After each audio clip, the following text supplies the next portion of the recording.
Incremental readings. Let's continue with the Supermemo course, the pleasurable expansion. Now it's time for the contents window.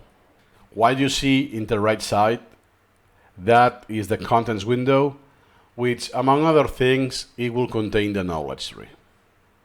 That's why sometimes we say knowledge tree as a synonym of the contents window.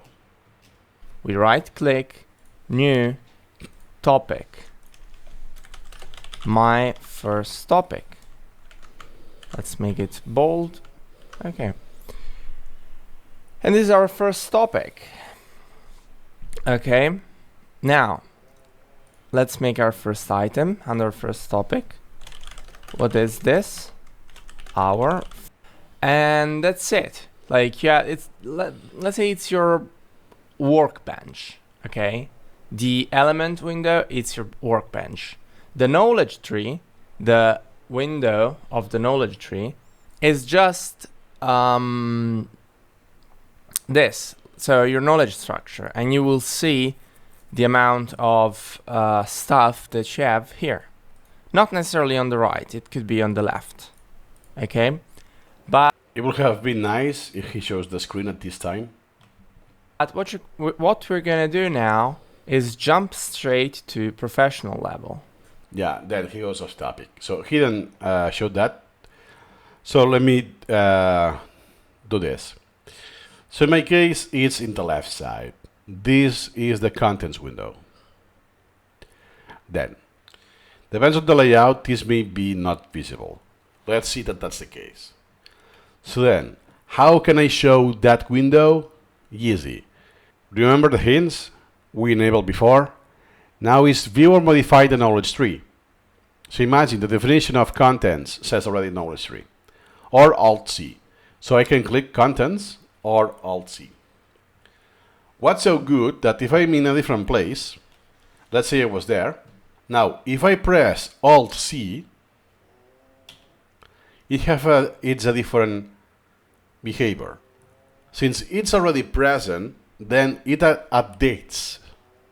So now it's synced. What's in the element window, remember, element window is this one, is synced with the contents window with this headlight. Let's do it again. Where am I now? Well, I can already tell you I am on the slides because of the ancestors. That's a different window we will cover. But Alt-C, and here it is. And then here we have all of the hierarchy that you will get when you do incremental reading. The concept, what you see here are concepts, and you will see how you distill that knowledge with the incremental reading process. We will cover every single detail incrementally because there are more than 100 videos on that course. So no worries. We will cover everything eventually. Then, you may want to have this window at all times. That's why in the next video, what we're going to do is to save the layout. That's why in upcoming videos, what we're going to do is to save a layout that has this window at all times. So you don't have to every single time click there in order to see it. Then, it's not just the knowledge tree. The contents window actually have some options already. Search, contents menu, process, and all of that. And here, if you don't use the incremental reading flow, you're more like manual, like Fowl does. You can create and insert elements. So that's all for now. See you in the next video.